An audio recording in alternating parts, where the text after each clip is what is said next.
Gemelos siameses. ¿Cuál ha sido la peor cosa que te han dicho? Mi hermana Valeria y yo estábamos unidas por el torso, y lo más difícil de nuestra condición no era lo físico, sino intentar salir con alguien. Cuando tenía 22 años, salí con un chico que conocí en una librería, y cuando estábamos en un restaurante, a la mitad de la cena, se me acercó y susurró: «Oye, ¿esto sería como un trío? Porque sí me llama la atención». Valeria lo escuchó todo, y se puso roja como jitomate. Me levanté para irme y él me jaló del brazo. «Ay, no seas sensible, tenía que decirlo. Seguro que ya sabías que pensaba eso». Otra vez conocí a un chico por una app de citas y después de 3 semanas de platicar y de avisarle sobre mi situación, incluso mandándole fotos, él me aseguró que no tenía problema. A la hora de vernos en persona, lo primero que me salió con un tonito molestón fue: «A ver, ¿con cuál de las dos estoy saliendo en realidad?». Y se rió como si fuera la gran cosa. Pero el peor caso fue el de un tipo que aguantó 4 citas y después sacó el celular y me preguntó si podía grabarnos besándonos porque sus amigos no le iban a creer. Cuando le dije que ni de chiste, se ofendió y me reclamó que no era justo porque él sí le estaba echando ganas. Valeria se soltó llorando y el tipo nos dijo dramáticas. Después de eso, la verdad dejamos de buscar salir con alguien, hasta que conocí a Carlos en una cafetería. Se acercó y me preguntó si el asiento estaba libre. Valeria traía sus audífonos y un libro. Él empezó a platicarme sobre lo que estaba leyendo y, sin darnos cuenta, nos quedamos conversando 1 hora. Cuando me pidió mi número, le expliqué, muy nerviosa, que era gemela siamesa. Miró a Valeria y luego a mí. «No estoy ciego, claro que me doy cuenta. Así que ¿cuándo puedo invitarte a salir?». Nuestra primera cita fue en un restaurante italiano. Valeria llevó su libro y audífonos y se hizo a un lado todo lo que pudo. Carlos me daba toda la atención. Preguntó de mi trabajo, mis gustos, mis películas favoritas. Cuando llegó la cuenta, no hizo ningún comentario raro de pagar por 2. Solo pagó y me dijo que le encantaría volver a verme. En la tercera cita,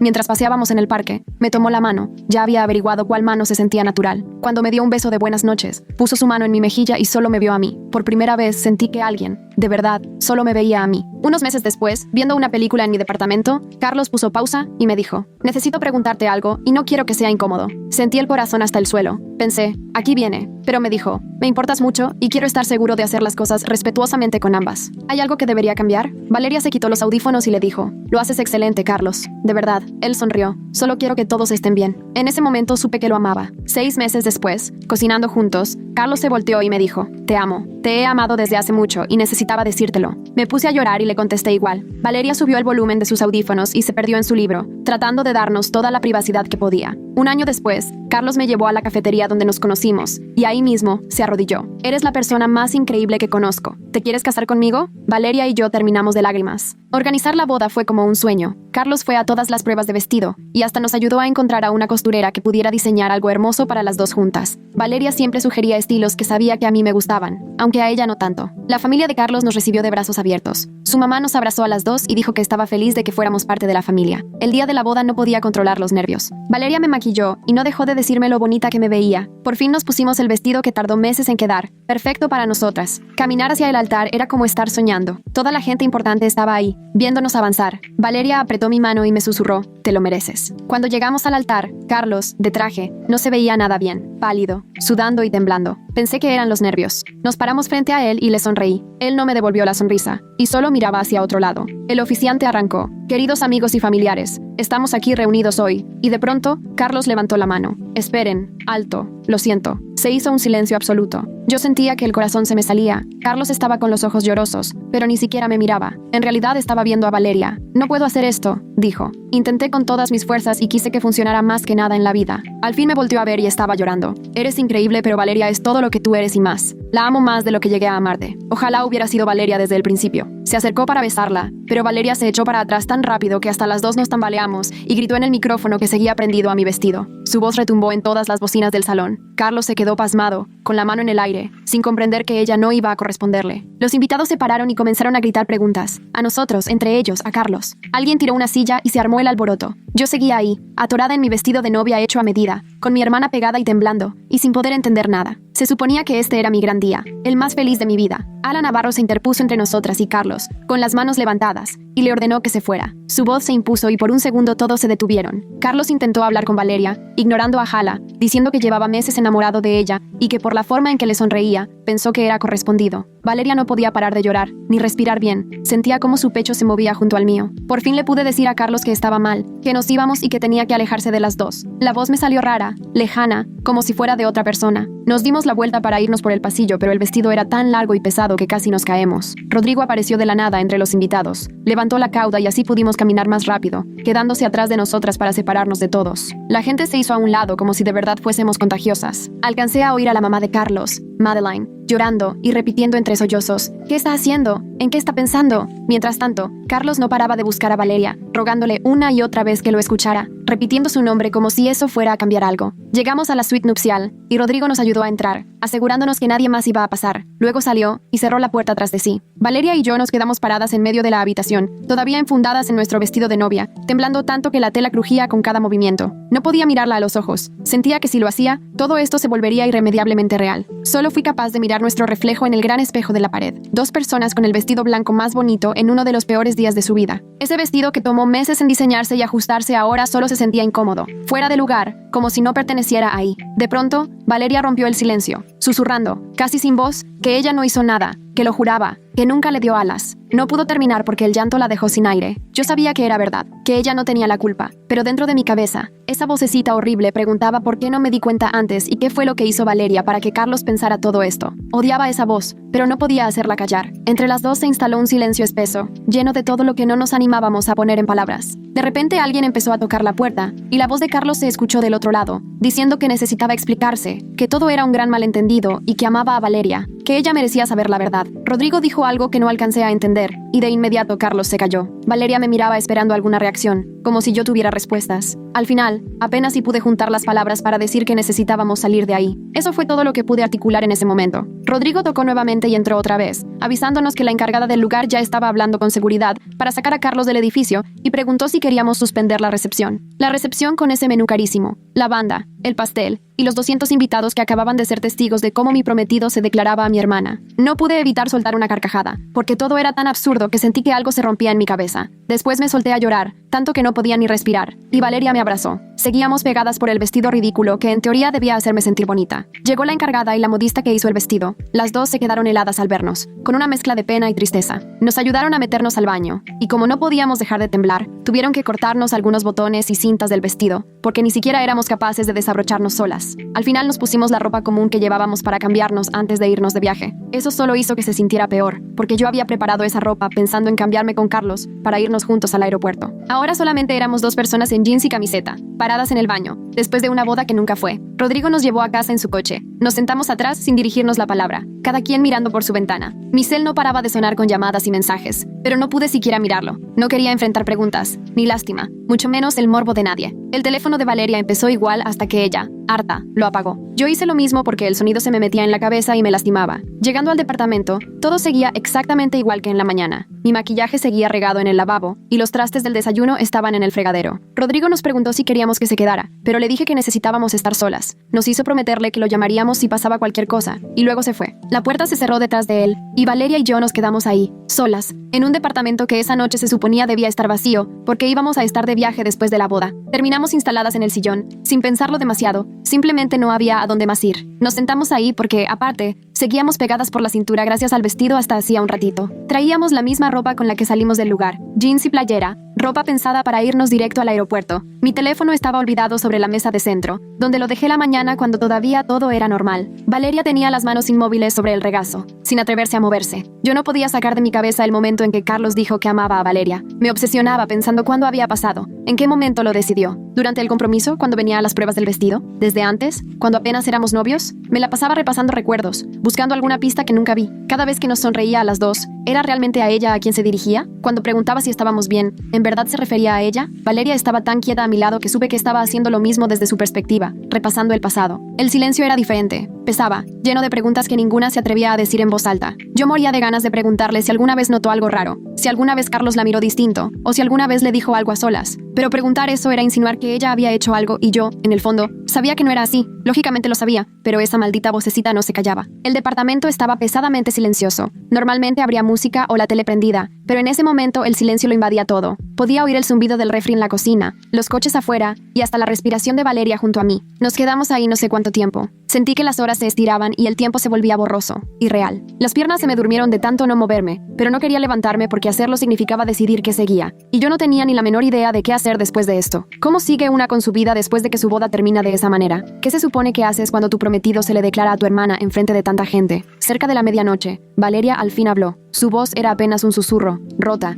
y me preguntó si quería que se disculpara. Cuando me volteé a verla tenía los ojos hinchados, rojos por tanto llorar. Se le notaba el miedo. Le contesté que no tenía por qué pedir disculpas, que no hizo nada malo. Me salió así, de verdad, porque era cierto. Ella nunca le dio esperanzas a Carlos. Siempre se mantenía al margen cuando salíamos y casi ni le dirigía la palabra. Pero aún así, mientras lo decía, sentí cómo se ponía una distancia rara entre nosotras, como si algo se hubiera roto y no hubiera manera de arreglarlo. Ella quiso saber si de verdad pensaba que no había hecho nada. No contesté de inmediato porque, aunque en mi cabeza sabía que no era su culpa, esa maldita voz seguía ahí. Mi silencio solo duró 3 segundos, pero fue suficiente para que Valeria rompiera en llanto otra vez, con esas lágrimas silenciosas que corrían por su cara sin hacer ruido. Ella dijo que ya sabía que yo la culpaba, y le aseguré que no era así, aunque ni yo me creí el tono de mi voz. Me dijo que podía notar cómo me iba distanciando de ella, y tenía toda la razón. Esa distancia se sentía, una brecha que nunca antes había estado ahí. Por fuera seguíamos juntas, pegadas, pero por dentro parecía que había algo que nos separaba. Yo quería arreglarlo, pero de verdad no tenía ni idea de cómo hacerlo. Me sentía demasiado cansada, dolida y confundida como para encontrar una solución. Al final, nos paramos del sillón y nos fuimos al cuarto, pero ninguna mencionó nada de lo de siempre, ni ponernos la pijama,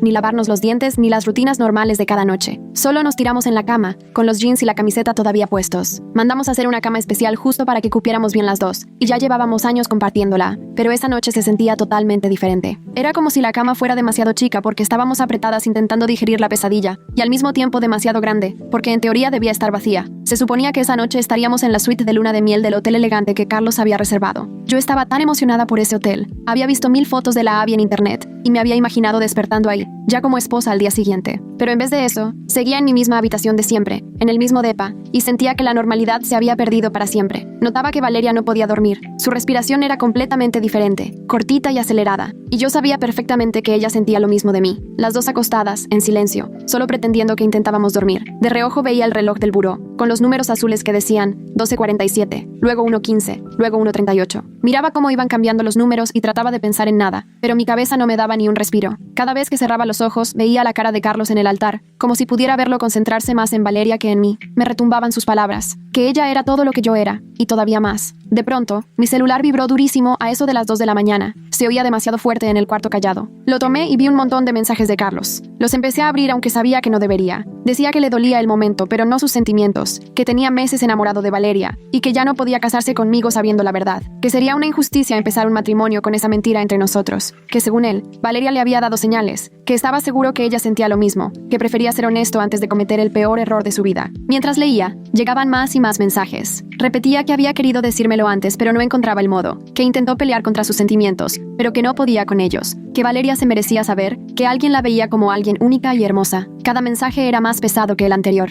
Era una locura. Hablaba de Valeria como si realmente hubiera algo entre ellos, como si todo no estuviera solo en su cabeza. Yo quería arrojar el teléfono, pero no podía soltarlo. Le pasé mi celular a Valeria sin decirle nada. Solo lo puse frente a ella para que leyera. Vi cómo se le iba yendo el color de la cara conforme leía y empezó a sacudir la cabeza antes siquiera de llegar al último mensaje. Yo nunca le di ninguna señal, decía, y la voz le temblaba entre enojo y desconcierto. Me repetía que siempre tenía cuidado en nuestras salidas, que casi ni le hablaba, que jamás le sonreía más que cuando él me hacía reír a mí y a ella le daba gusto por mí. Yo le creí, de verdad, pero también podía entender cómo Carlos terminó inventándose toda esta historia. Cuando Valeria se alegraba por mí, él quizás pensó que era por él. Cuando era amable y daba las gracias por invitarla, seguro creyó que le estaba dando entrada. Imaginar que solo por existir ella podía desatar todo este enredo lo hacía mucho más duro, porque no había forma de que ella pudiera haber hecho algo distinto. Era evidente que el problema estaba en la cabeza de Carlos, no en Valeria. Ella seguía leyendo los mensajes, llorando y diciendo que jamás quiso nada de esto, que nunca lo provocó. Puse el teléfono a un lado y nos quedamos en silencio total, porque ¿qué se supone que podíamos decir? Carlos había inventado toda una relación con Valeria en su mente, y de paso se llevó entre las patas lo que nosotros sí teníamos de verdad. Al día siguiente, el teléfono no paró de sonar. Gente de la familia, amigos, todos llamaban desde temprano, querían saber qué pasó, por qué se canceló la boda, cómo estábamos. Dejé la mayoría en buzón porque no tenía fuerzas para repetir la historia 1000 veces, ni aguantar las preguntas veladas sobre si Valeria había hecho algo para provocar a Carlos. Se notaba en el tono de todos, aunque no lo dijeran expresamente, ese morbo de saber por qué Carlos se había fijado en Valeria, como si ella hubiera hecho algo, como si Carlos no pudiera simplemente fantasear con alguien sin que le dieran pie. El teléfono de mi hermana también no dejaba de sonar. Su mamá le llamó y Valeria sí contestó. La escuchaba tratar de explicarle, llorando, que ella jamás buscó esto, que nunca lo quiso ni lastimaría a nadie así. Su mamá le decía que le creía, pero también en su voz sonaba la confusión porque nadie entendía nada. Todo esto era de locos. ¿Cómo explicas que el novio decidió cancelar la boda solo para decir que estaba enamorado de la hermana gemela unida de la novia? Parece la trama absurda de una película chafa, pero era de verdad y lo estábamos viviendo, todos llamando a preguntar. Madeline, la mamá de Carlos, me buscó como al mediodía y cometí el error de contestar. Lloraba tanto que de inicio casi ni se le entendía. Solo repetía que lo sentía, que no comprendía en qué estaba pensando Carlos, que le dolía en el alma lo que hizo su hijo, que le daba vergüenza, que no podía creer que Carlos hiciera algo así, que no sabía en qué momento se había descompuesto todo. Me dijo que Carlos insistía en que Valeria lo había ilusionado, pero que ella no le creía porque nos conocía y estaba segura de que Valeria jamás haría algo así. Eso, de alguna manera, solo me hundía más porque era la confirmación de que todo había pasado de verdad, que no era una pesadilla de la que pudiera despertar. El hecho de que la mamá de Carlos estuviera pidiéndome perdón quería decir que esto sí era real y que no podía esconderme de la situación. Le dije a Madeline que no era su culpa, que no tenía que disculparse, que ya nada podía hacer. Me respondió que lo entendía y que nos daría el espacio que necesitábamos, que lo iba a respetar. Cuando colgué, casi que me sentí peor que antes. Madeline siempre fue una buena persona y para nada merecía estar atrapada en medio del colapso de su hijo, o lo que fuera esto. Rodrigo se apareció esa tarde con unas bolsas de comida china para llevar, sin avisar. Simplemente llegó, tocó la puerta, y cuando abrí, levantó las bolsas diciendo, apuesto a que no han comido, ¿verdad? Y sí, tenía razón. No habíamos probado ni un bocado desde el desayuno del día anterior, antes de la boda. Entró, puso la comida en la mesa de centro y prendió la tele en cualquier comedia para distraernos. No hizo preguntas, ni intentó sacar el tema de lo que había pasado. Solo estuvo ahí sentado con nosotras, asegurándose de que comiéramos algo, y, aunque fuera un poco, nos riéramos de esa tontería en la pantalla. Su compañía fue el primer momento que realmente se sintió normal desde el altar. Le agradecí su amistad como nunca antes lo había hecho. No nos trató como si estuviéramos rotas, ni como si nuestra situación fuera el chisme del año. Nada más llevó comida y se sentó como si fuera cualquier martes. Cuando se fue, cerca de las 9, nos hizo prometerle que si necesitábamos algo le llamaríamos en serio, a cualquier hora, sin importar el día. Apenas salió, el departamento se sintió todavía más vacío de lo que estaba antes de su llegada. Al día siguiente, la dueña de la tienda de vestidos se comunicó, diciendo que teníamos que decidir qué hacer con nuestro vestido de novia hecho a la medida. Hablaba con una voz tan suave, como si de un momento a otro yo me fuera a desmoronar. Dijo que aún tenía el vestido en la tienda y quería saber qué planes teníamos, que después de todo ese vestido costó miles de dólares, y tomó meses de pruebas hasta lograr algo que nos quedara bien a ambas. Pasamos horas en esa tienda, probándonos muestras, eligiendo telas y discutiendo cómo lograr algo bonito para las dos. Y la costurera estaba emocionadísima, decía que era su mayor reto hasta la fecha. Ahora ese vestido solo era un recordatorio enorme del peor día de nuestras vidas. La dueña ofreció intentar revenderlo, pero sabíamos que eso era imposible. Nadie más tenía nuestro tipo de cuerpo, y siendo honestas, ese vestido era solo para nosotras dos. Al final, no tenía ningún valor, más que ser la prueba carísima de lo que nunca sucedió. Le dije que lo donara, lo tirara o hiciera lo que quisiera con él, que no quería volver a verlo jamás. Dijo que ella se encargaba, y otra vez habló con esa voz tan delicada y precavida que me daban ganas de gritar. Los días siguientes nos empezaron a llover cuentas y facturas de la boda. El salón mandó su cobro pidiendo el pago completo de la recepción, aunque nadie comió ni bailó. El banquetero exigía el pago por la comida que de todos modos preparó. Hasta el fotógrafo mandó su factura por presentarse, aunque ni fotos oficiales tomó. La florista cobró por los arreglos florales del evento. Cada sobre con una nueva factura me sentía como otro golpe. Me senté frente a la mesa de la cocina, con la calculadora, a sumar todo lo que habíamos perdido. Decenas de miles de dólares destinados a una boda que se terminó en el altar. Dinero que ahorramos por meses y que hasta nuestras familias aportaron. Todo echado a perder. Nada más porque sí. Todavía faltaba resolver lo de los boletos de la luna de miel y las reservaciones del hotel en el Resort de México, donde se suponía que estaríamos justo ahora. Tenía que cancelar todo y seguramente perder dinero por ya haber pasado la fecha límite. Igual con los boletos de avión, llamar a la aerolínea, a ver qué se podía hacer. Todo lo que planeamos y pagamos, ahora había que deshacerlo, y por cada cosa había que pagar por revertirla. Miré ese montón de facturas y sentía encima el peso aplastante de la decisión de Carlos. No solo el costo emocional, sino también el dinerazo que nos iba a salir. Un par de días después, de nuevo me llegaron mensajes de Carlos, 5 seguidos, diciendo que necesitaba vernos en persona, porque por mensaje no era suficiente para explicar lo que sentía. Escribió que nos debía a ambas una conversación real sobre lo que pasó en el altar. Se lo mostré a Valeria, y al leerlo, se puso completamente pálida. Me preguntó en voz baja si yo tenía ganas de escuchar lo que quisiera decir, y por supuesto, le dije que no. Nada podría arreglar esto ya. Cuando escuchó eso, casi pude ver cómo se relajaba de alivio, y ella también confesó que no soportaba la idea de volver a verlo, que nada más de pensarlo le daba náuseas. Bloqueé su número y le pedí a Valeria que hiciera lo mismo. Una semana después de la boda, me despertó un grito de Valeria a mi lado. Estaba temblando tanto que agitó toda la cama. Le tomé los brazos y le pregunté qué pasaba,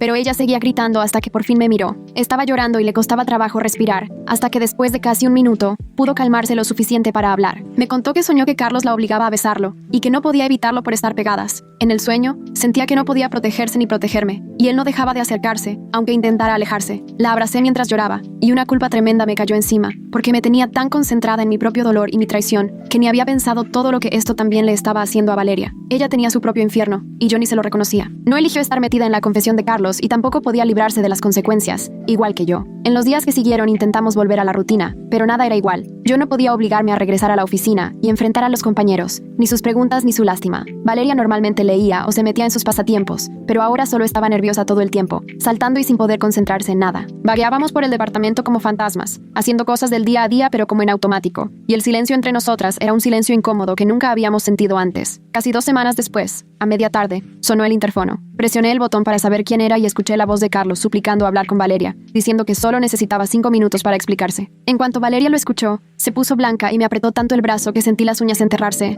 Le dije a Carlos, directo y claro por el interfono, que se largara ya o iba a llamar a la policía. Él siguió hablando, como si no comprendiera, insistiendo en que Valeria merecía escuchar su versión y diciendo que yo la controlaba, que no la dejaba decidir por ella misma. Colgué y con las manos temblando le marqué a Rodrigo. Por suerte llegó 15 minutos después y encontró a Carlos todavía afuera del edificio. Vi desde la ventana cómo Rodrigo prácticamente llevó a Carlos por la calle, tomándolo del brazo y guiándolo lejos, mientras Carlos gritaba todo el tiempo que Valeria estaba siendo retenida contra su voluntad. Cuando Rodrigo regresó y se sentó con nosotras en la sala, nos dijo que tal vez debíamos pensar en pedir una orden de restricción. Esa idea me pegó durísimo porque jamás había visto a Carlos como alguien del que tuviéramos que protegernos legalmente. Se suponía que era de confianza, era la única persona que me veía como algo más que mi condición. Ahora se había convertido en una amenaza y necesitábamos que un juez lo mantuviera alejado. Todo eso me parecía tan absurdo y retorcido que ni siquiera lo podía asimilar. Rodrigo nos dio el nombre de una abogada de familia que conocía, y él mismo nos ayudó a sacar cita para el día siguiente. La oficina estaba en un edificio alto en el centro, muy accesible. La abogada era una señora de unos 50 años, que nos saludó a las 2 de mano, sin mirarnos con morbo ni mucho menos. Nos sentamos a platicar con ella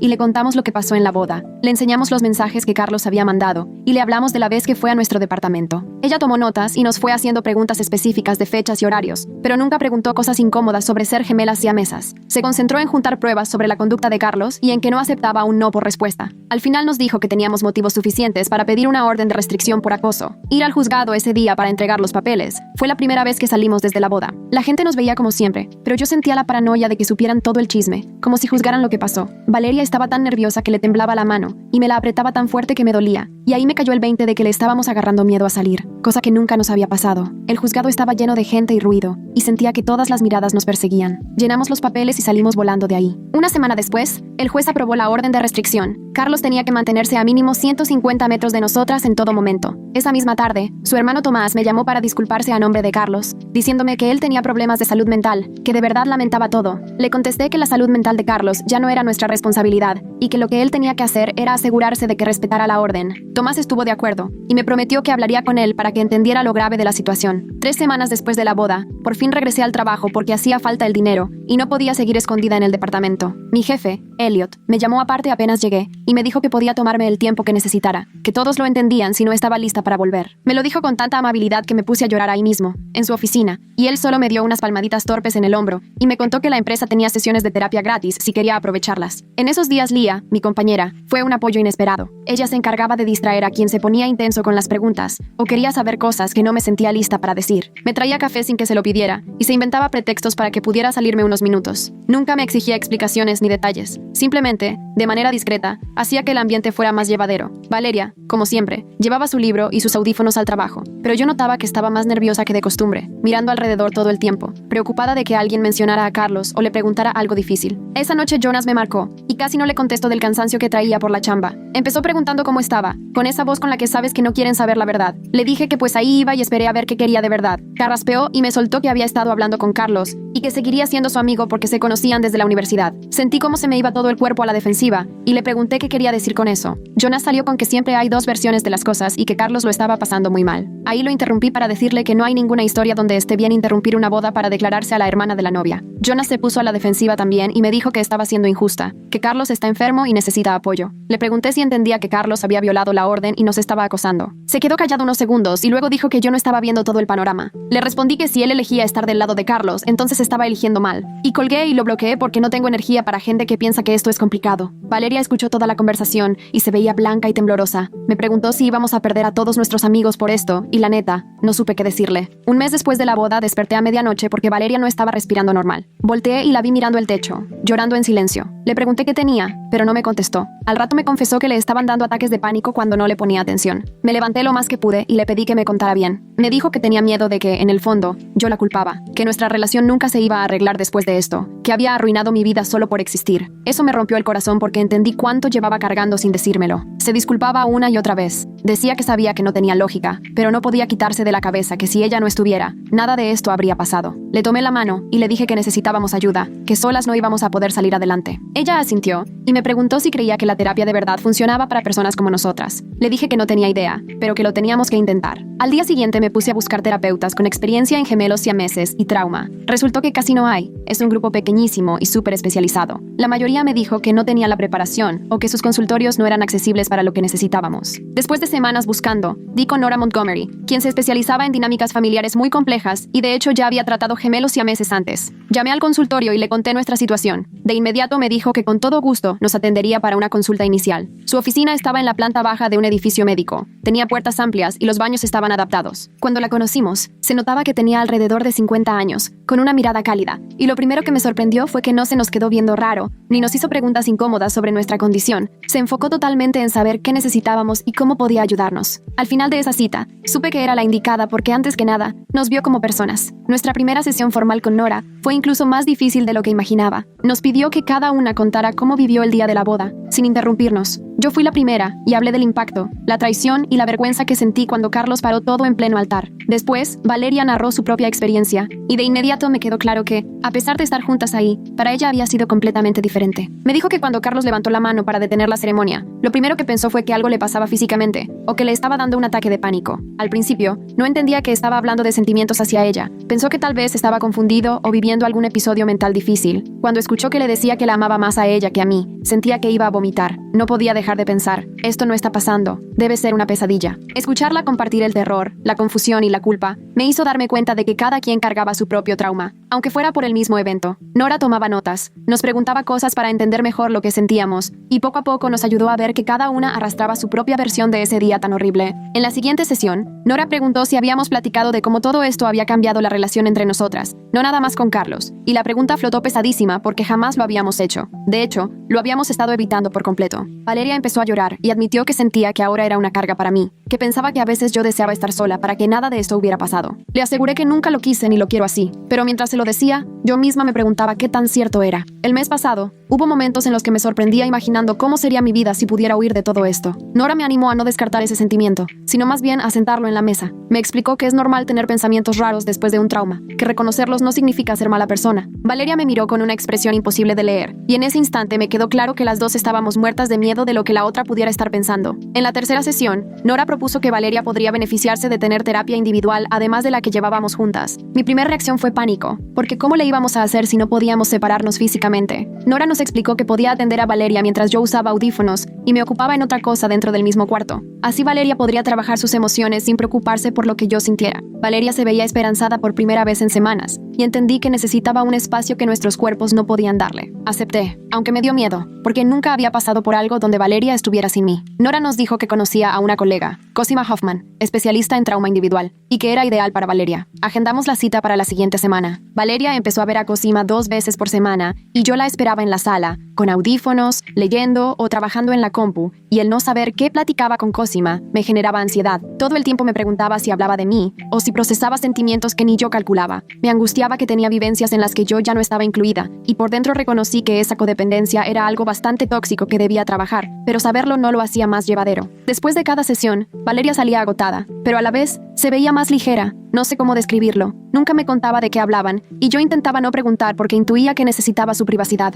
2 meses después de la boda, llegué a la casa después del trabajo, y vi un sobre en la puerta. No tenía remitente, y nada más verlo, se me fue el alma al piso. Lo abrí, y adentro había una carta de Carlos que hizo llegar por alguien más. Era para Valeria y estaba llena de sus sentimientos y de historias que nunca pasaron. Describía momentos que yo recordaba de manera muy distinta. Por ejemplo, contaba una cena en la que, según él, Valeria le sonrió por algo que él dijo, y ahí supo que sentía lo mismo por él. Yo recordaba esa cena, y Valeria sonrió porque yo hice un chiste, no por Carlos. Hablaba de cómo ella se orientaba hacia él durante las citas, y en realidad solo se acomodaba para darnos espacio a nosotras. Leer todas esas fantasías me dio mezcla de miedo y coraje, porque él se había inventado una historia aparte en su cabeza. Cerraba la carta diciendo que él sabía que yo los estaba separando, pero que la iba a esperar para siempre. No lo dudé y llamé a la policía para reportar que había roto la orden de restricción. Se llevaron la carta como prueba y me dijeron que iban a contactar a Carlos para advertirlo. El oficial explicó que, como la hizo llegar a través de un tercero, quizá no había suficiente motivo para arrestarlo, pero que le dejarían claro que si volvía a intentar algo, habría consecuencias. Esa noche habló Tomás. Su voz sonaba mucho más seria que nunca. Me dijo que iba a meter a Carlos a terapia intensiva y que iba a asegurarse de que captara que debía dejarnos tranquilas. La verdad, Tomás sí estaba genuinamente angustiado por la salud mental de su hermano. No dejaba de decir que Carlos no estaba bien y que necesitaba ayuda urgente. Por un momento me dio lástima, pero instantáneamente recordé que ya no era mi problema. Le agradecí a Tomás que se lo tomara en serio, pero le pedí que, por favor, mantuviera a Carlos completamente alejado de nosotras. Tomás me prometió que así sería. En la siguiente sesión con Nora, me preguntó qué era lo que más coraje me había dado, más allá de la traición. Tuve que pensar tantito porque mi enojo tenía muchas capas, pero entonces entendí que lo que más me frustraba de todo era que Carlos pusiera el hecho de que fuéramos gemelas unidas como el centro de su drama, convirtiendo lo que para mí era la prueba de que alguien podía amarme por quien soy, en una confirmación de que nunca me vieron como alguien separado de Valeria. Durante años tuvimos que lidiar con hombres que solo nos veían como un fetiche, o que ni siquiera intentaban mirar más allá de la conexión física que compartimos. Por eso Carlos parecía distinto, como si supiera que yo era una persona independiente, pero al final nos terminó reduciendo a las dos a ese mismo vínculo físico, y de la peor forma. Confirmó que mis miedos en el amor no eran exageraciones, que nadie iba a poder verme solo a mí. Cuando terminé de decirle esto a Nora, me preguntó si de verdad creía que era así, o si era nada más el cuento que mi trauma me andaba contando.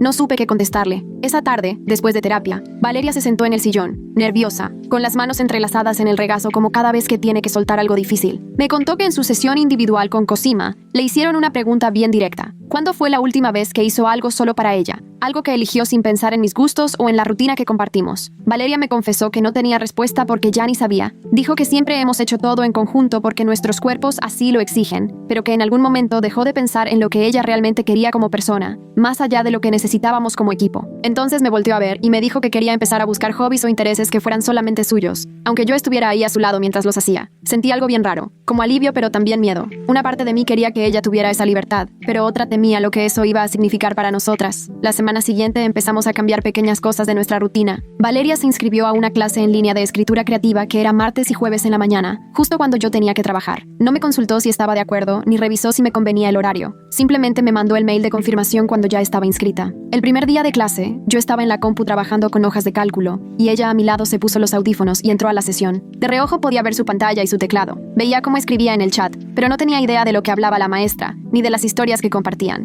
Al principio se sentía raro que estuviéramos haciendo cada quien lo suyo en el mismo espacio, como si viviéramos mundos diferentes aunque siguiéramos pegadas. Pero después de unas sesiones le agarré el gusto, porque sentí que por fin practicábamos un tipo de independencia que, por la forma en la que somos, nunca habíamos podido tener de otra manera. Cuando ella terminaba sus clases, me platicaba un poco de lo que habían visto, pero no todo, y yo tampoco le insistía. 3 meses después de la boda, una mañana abrí el correo y vi un mensaje de Ala que solo decía en el asunto, checando cómo están, y me quedé viéndolo sin abrirlo un buen rato. Me decía que no había dejado de pensar en nosotras desde ese día, que en sus 15 años casando gente, nunca había visto nada parecido a lo que hizo Carlos en el altar. Nos dijo que esperaba que estuviéramos bien y que, si creíamos que nos ayudaría a platicar, con gusto se veía con nosotras para un café. Puso su número personal y aclaró que no era compromiso, solo quería que supiéramos que estaba ahí. Le enseñé el mensaje a Valeria y de inmediato puso cara de sospecha por las intenciones de Hala, pero yo sí sentía mucha curiosidad por escuchar su punto de vista, la de alguien que fue testigo de todo. Quedamos de vernos ese sábado en una cafetería que está a 3 cuadras del depa. Cuando llegamos, Hala ya estaba ahí en una mesa de la esquina, con 3 cafés ya servidos. En cuanto nos vio se paró y noté en su expresión una preocupación auténtica, nada que ver con el morbo o la lástima, que suele mostrar toda la gente que escucha lo que nos pasó. Nos señaló los asientos y nos sentamos, Valeria acomodándose como siempre al costado. Hala nos pasó los cafés diciendo que no sabía cómo nos gustaba,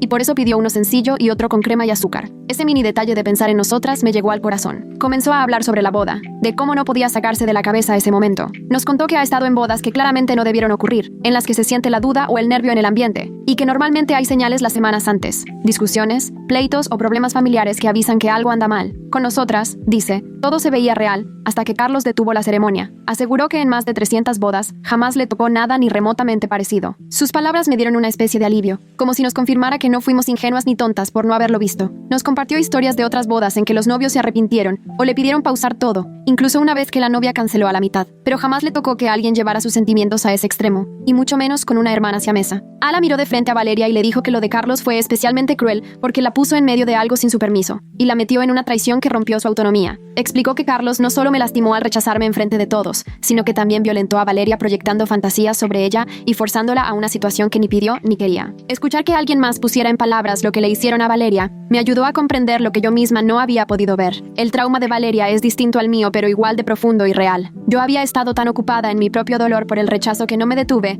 a ver cómo Carlos usó a Valeria y la volvió un objeto sin pedirle siquiera su opinión. Valeria se soltó a llorar y Hala le agarró la mano arriba de la mesa, pero luego la quitó dudando si debía tocarla. Ahí nos quedamos casi 2 horas. Hala contándonos anécdotas de su trabajo y nosotras platicando cómo habían sido esos 3 meses para nosotras. Al despedirnos, Hala nos abrazó a las dos y repitió que de verdad contáramos con ella, que en serio quería seguir en contacto. De regreso en la siguiente sesión con Nora, nos pidió que pensáramos cómo iba a ser nuestra relación de ahora en adelante. Nos dijo que llevábamos meses atoradas trabajando el trauma y lo urgente, pero nunca habíamos hablado de reconstruir, ni de qué viene después de sobrevivir. Valeria se inquietó y confesó que le daba miedo no volver a sentirse cómoda conmigo, como si siempre fuera a haber una barrera. Ese saber que Carlos la prefirió a ella y no a mí, y que no conocía la manera de superar eso. Sus palabras se quedaron ahí y sentía a Nora esperando mi reacción. Me acomodé para poder mirar de frente a Valeria y le dije, así sin rodeos, que yo no quería que cambiara, ni que desapareciera, ni que se hiciera chiquita para que yo estuviera más cómoda. Las palabras me salieron directas y de corazón, y hasta a mí me sorprendió darme cuenta de cuánto lo sentía en serio, aunque por dentro todavía estuviera hecha bolas de dolor y confusión. En ese momento, Valeria se soltó a llorar y confesó que, desde la boda, llevaba intentando ser invisible, hacerse a un lado en el sentido físico y emocional. Me cayó el 20 de que era verdad,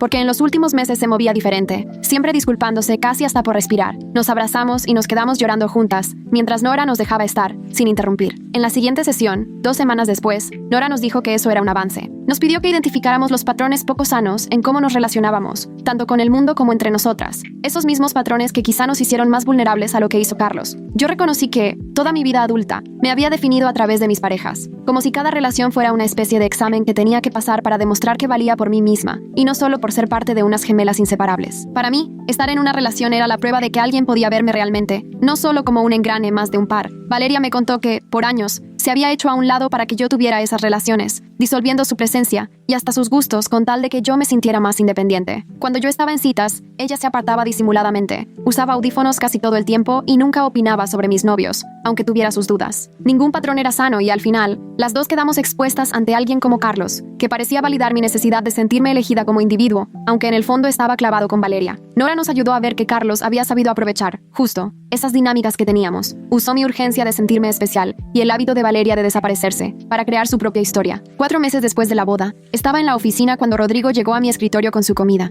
Ya era cosa de todos los días que se sentara cerca de mí a comer y contarme chistes bobos para sacarme una sonrisa. Ese día me soltó una historia ridícula sobre el gato de su vecino, que acabó perdido en su departamento y tumbó toda la repisa de especias. La forma en que narró cómo encontró al gato todo embarrado de pimentón y cúrcuma era tan absurda que me hizo soltar una carcajada genuina. El sonido de mi risa me agarró por sorpresa, porque ni me acordaba cuándo fue la última vez que sentí tantita alegría. Sentí la risa salir de lo más hondo y noté que estaba hasta oxidada de tanto tiempo guardada, pero era completamente real. Valeria levantó la mirada de su libro y me sonrió, y por un instante nos vimos y supimos que algo importante estaba pasando. Tal vez, ahora que lo pienso, sí íbamos a estar bien algún día, aunque en ese momento todavía no llegara ese día. El momento fue breve, pero nos marcó, como si por fin hubiéramos cruzado una línea invisible entre sobrevivir y volver a vivir. Unos días después llegó un sobre al buzón, con la dirección de Madeline como remitente. Me temblaban las manos al abrirlo porque no sabía qué podía esperar de la mamá de Carlos. Era una carta bonita, escrita a mano en ese papel fino que se usa para cosas importantes. Madeline decía que llevaba meses pensando cómo y qué escribirnos, sintiéndose de alguna manera responsable por no haber detectado antes las señales de los problemas de su hijo. Contó que había repasado todas sus interacciones tratando de encontrar el momento exacto en que Carlos se obsesionó con Valeria, pero nunca pudo ubicarlo.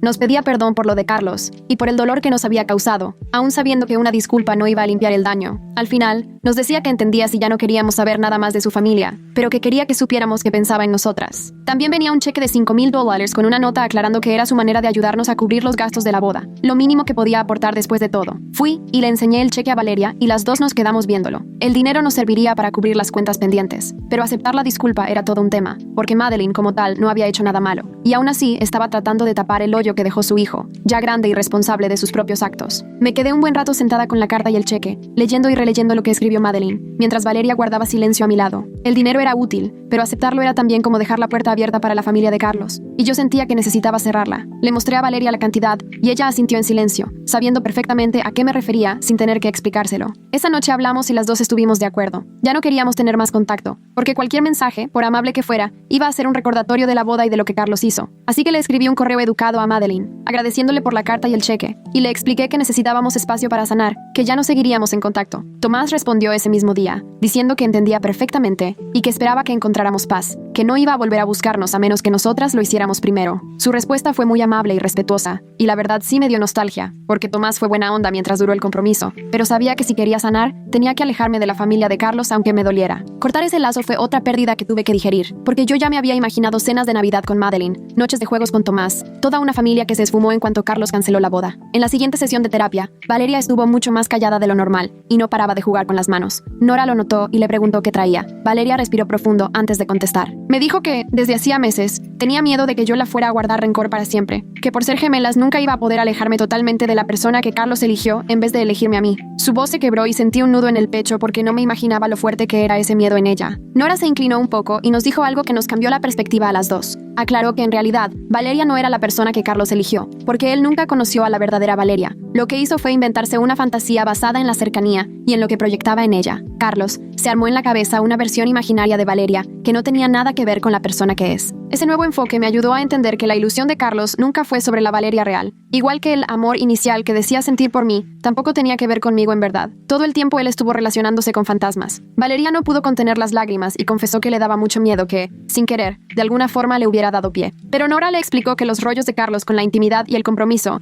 eran cosa de él, y que su delirio no tenía nada que ver con lo que Valeria hubiera hecho o dejado de hacer. 5 meses después de la boda, nos propusimos conscientemente crear recuerdos nuevos que no tuvieran nada que ver con Carlos. Encontramos una cafetería en otra zona de la ciudad y se volvió nuestro lugar de siempre. Tenía sillones a gusto, buen internet y podíamos pasar horas ahí sin que nadie nos estuviera fastidiando. Por acuerdo tácito, jamás regresamos a la cafetería donde conocí a Carlos, porque ninguna de las dos quería toparnos con esa mesa donde me pidió mi número por primera vez. También empezamos a hacer noches de películas cada semana con Rodrigo, en el depa, solo los tres, con pizzas y cualquier película absurda que Rodrigo escogiera de su enorme colección de pelis de acción. Esos viernes se convirtieron en mi día favorito porque era un rato para reírnos y disfrutar la compañía, sin rollos románticos ni recuerdos que dolieran. Queríamos hacer experiencias chidas para ir cubriendo el trauma, no para olvidar lo que pasó, sino para que dejara de ser el centro de todo. Un día en la oficina, me caché pensando en cómo sería salir en una cita de nuevo, y al instante sentí una culpa horrible, como si eso fuera a traicionar lo fuerte que fue todo lo que pasó con Carlos. Sentí que algo dentro de mí estaba fallando, como si al pensar en otra persona le faltara a mi propio dolor y también a Valeria, que salió igual de raspada. En la siguiente terapia, se lo conté a Nora, y me sorprendió que dijera que era buena señal que ya pudiera imaginar estar con alguien más, aunque no estuviera lista todavía. Me explicó que pensar en citas nuevas significaba que Carlos no había destruido mi capacidad de tener esperanza, ni soñar con conectar con alguien. Valeria entró en la conversación y aceptó que le daba miedo que volviera a salir con alguien, porque qué tal que pasaba otra vez lo mismo, y si a otro le interesaba más ella que yo. Ahí me cayó el 20 de que teníamos que trabajar juntas ese miedo antes de que yo pudiera avanzar de verdad, porque su ansiedad respecto a mis citas nos iba a afectar a las dos, por nuestra conexión física. El resto de esa sesión y la siguiente la dedicamos a hablar neta sobre cómo serían mis citas a futuro, todas las complicaciones que implica estar unidas, y cómo cualquier relación en la que yo estuviera también iba a involucrarla a ella, aunque intentara darnos nuestros espacios. Valeria me dijo, no quiero que te quedes sin pareja por culpa de lo que hizo Carlos, pero sí quiero que tengas más cuidado eligiendo, y que pongas atención a las señales de alerta. Le dije que sí, y también le admití lo que venía evitando, que yo ignoré varias señales con Carlos, solo por estar tan agradecida de que aceptara nuestra situación. Viendo para atrás, claro que noté momentos en que Carlos se claveaba con lo de ser gemelas unidas, haciendo 1000 preguntas raras de cómo nos las arreglábamos, pero yo me hice de la vista gorda, porque en todo lo demás era el hombre perfecto. 6 meses después de la boda, Nora nos puso nuevo ejercicio en terapia, describirnos como personas independientes, sin mencionar nada de ser gemelas unidas, como si no existiera esa parte física. Nos costó muchísimo porque toda la vida nos definieron por estar pegadas. Es lo primero que nota la gente, y la neta, muchas veces lo único que ven. Al principio no sabía ni por dónde empezar, pero luego hablé de mi chamba en administración, de lo buena que soy organizando sistemas, de mi sentido del humor medio sarcástico y de cómo no me rindo aunque todo se ponga difícil. Valeria habló de su creatividad, de su amor por escribir, de su empatía para entender a los demás y una fortaleza silenciosa que la ayuda a salir adelante sin perder la compostura. Al escucharla hablar de sí misma, me cayó el 20 de que casi siempre pienso en nosotras como una sola, y no como dos personas diferentes que solo comparten cuerpo. El ejercicio nos sirvió un buen para empezar a vernos como individuas, con personalidad propia, y no solo como las gemelas unidas. Unos días después, Valeria me preguntó, ¿quieres leer algo que escribí para mi clase de creación literaria? Nunca antes me había enseñado sus textos porque era su espacio más privado, pero ahora quiso compartirlo conmigo. El cuento estaba hermosísimo y era triste, sobre una mujer que aprende a vivir su duelo tras perder a su mamá. Nada que ver con ser gemelas ni con lo de la boda, solo era una historia con mucha sensibilidad sobre la pérdida y la memoria, y dejaba clarísimo el talento de Valeria. Le dije, estoy muy orgullosa de ti, y lo dije de corazón. Ella me miró como si hubiera estado esperando mucho tiempo escuchar eso de mí. Después nos quedamos calladas, pero sentí que estábamos mucho más cercanas que en cualquier otro momento desde la boda, juntas juntas porque así queríamos estar, no solo por compartir cuerpo. Unas semanas después, Tomás mandó por fin un último mensaje para avisar que Carlos se había mudado a otro estado a empezar de cero. Sentí como si nos quitaran un peso de encima, porque significaba que estaba lejos y era poco probable que regresara de repente. Tomás también contó que Carlos estaba ya en terapia intensiva y que por fin había aceptado que lo que sentía por Valeria solo era una ilusión por sus propios rollos de intimidad y compromiso. Eso no justificaba nada ni hacía menos grave el daño, pero al menos daba calma saber que recibía ayuda y estaba bien lejos. 7 meses después de la boda, salí informalmente a tomar un café con un compañero del trabajo que se llama Juan y está en sistemas. Ya llevábamos semanas platicando a la hora de la comida y un día me invitó a salir. Valeria se llevó su laptop y estuvo escribiendo mientras yo platicaba con Juan sobre su chamba y lo que le gusta hacer. La cita estuvo bien, nada del otro mundo. La conversación fue agradable, pero sin química real. Y la verdad, eso fue suficiente, porque me permitió ver que podía salir con alguien y no tenía que ser espectacular ni poner todas mis esperanzas de sentirme suficiente en una sola persona. Al salir, Valeria me preguntó, ¿estás bien? Y en ese momento noté que todo el tiempo había estado nerviosa, preocupada de que me volvieran a hacer daño o de que Juan terminara enamorándose de forma inadecuada. Hablamos sobre cómo le afectaba su ansiedad y le prometí que iba a ser más cuidadosa, poniendo atención a cualquier señal de alerta. En la siguiente terapia, justo trabajamos cómo apoyarnos en temas de relaciones, sin perdernos una en la otra, ni caer otra vez en lo mismo de siempre. Nora nos ayudó a poner límites claros y a encontrar maneras de comunicarnos que cuidaran tanto lo físico como nuestra independencia emocional. Practicamos formas para que Valeria pudiera decirme si alguien con quien yo salía le incomodaba y para que yo le consultara sus sentimientos sin cargarle la responsabilidad de mis decisiones amorosas. Nora nos dio herramientas súper concretas para lo complicado que puede ser salir con alguien estando literalmente pegadas, como tener privacidad aunque compartamos espacio, o mantener una vida interna separada aunque siempre andemos juntas. La sesión fue muy práctica, cero rollo, y sí nos dejó cosas reales para el futuro. Al salir del consultorio de Nora sentí que ahora sí había un camino a seguir, uno que aceptaba nuestra realidad sin que eso nos frenara por completo. 8 meses después de la boda, Rodrigo me contó de un grupo de apoyo que se reunía los martes en la tarde en un centro comunitario del centro. Era para quienes habían pasado vergüenza pública o traición, y pensó que nos podría ayudar a sentirnos menos solas después de lo que habíamos pasado. Valeria estaba muy nerviosa de ir, pero aceptó probar aunque fuera una vez. Así que fuimos en un martes lluvioso, y nos topamos con otras 12 personas sentadas en círculo en sillas plegables. La facilitadora, una señora como de 50, nos recibió y explicó que todo lo que se decía ahí quedaba entre nosotros. Escuchamos a un señor contar cómo lo corrieron en público por algo que él ni hizo, y a una mujer narrar que su esposo la dejó por su prima justo en su aniversario, con todos viéndolo. Todas las historias eran distintas, pero tenían el mismo fondo, la vergüenza pública, el dolor de pasar por lo peor de tu vida frente a todos los que te conocen. Cuando llegó nuestro turno, conté lo básico de cómo Carlos frenó la boda para declarar su amor por Valeria. Todos se quedaron en silencio un rato, y después empezaron a asentir, muy comprensivos. Al final, 3 personas se nos acercaron por separado para decirnos lo mucho que sentían lo que vivimos, que lo nuestro sí había estado especialmente fuerte. Valeria no dijo nada de regreso a casa, pero el martes siguiente me dijo que sí quería volver. Desde ahí nos hicimos regulares. En la 4ª semana, la facilitadora preguntó si alguien quería hablar para soltar algo, y antes de que yo siquiera pudiera pensarlo, Valeria levantó la mano. Habló de cómo sentía que había arruinado mi vida solo por existir, de la culpa de ser el centro de la obsesión de Carlos aunque nunca lo buscó ni le dio motivos. Lloró mientras hablaba y se le quebraba la voz, pero sacó todo lo que traía sin detenerse. El grupo la arropó mucho, diciéndole que también era víctima, que Carlos la había metido en sus fantasías sin su permiso. Yo le agarré la mano y le dije que estaba muy orgullosa de ella.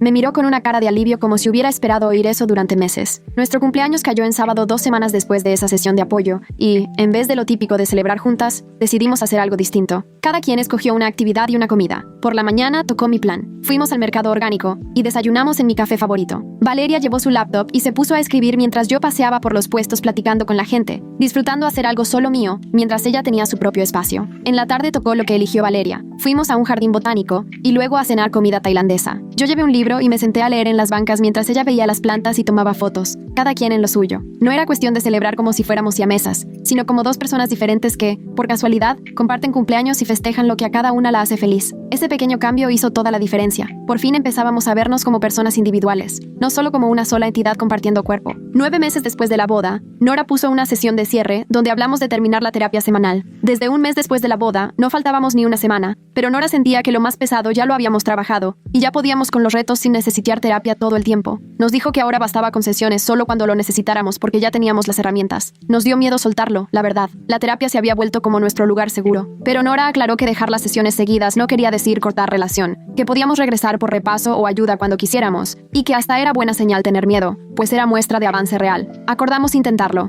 vivir sin ese acompañamiento fijo y ver cómo nos iba solas. Salir ese día del consultorio se sintió distinto a todas las veces, más definitivo, pero también como un logro, la prueba de que ya podíamos caminar por nuestra cuenta. 2 semanas después, era un miércoles cualquiera, estábamos en el depa, Valeria escribiendo en la compu y yo leyendo un libro que saqué de la biblioteca, y de repente me di cuenta de que ese momento era tranquilo, algo que no nos pasaba desde antes de la boda. No estábamos idénticas a como antes ni arregladas, pero de alguna forma estábamos bien, aceptando lo que pasó y cómo nos cambió. El trauma ahí seguía, y tal vez siempre seguirá, pero ya no controlaba cada segundo de nuestra vida. Valeria levantó la cara de su computadora y me pescó viéndola. Compartimos una sonrisa que no necesitó explicaciones. Esa sonrisa me decía que todo iba a salir bien, que ya habíamos pasado por lo peor que nos podíamos imaginar y que juntas salimos más fuertes, que el vínculo entre nosotras como hermanas era mucho más fuerte que cualquier traición o humillación. Ella volvió a escribir y yo a mi lectura, y así nos quedamos, en silencio pero a gusto, solo las dos, unidas no solo por la sangre, sino porque así lo elegimos, listas para enfrentar lo que viniera.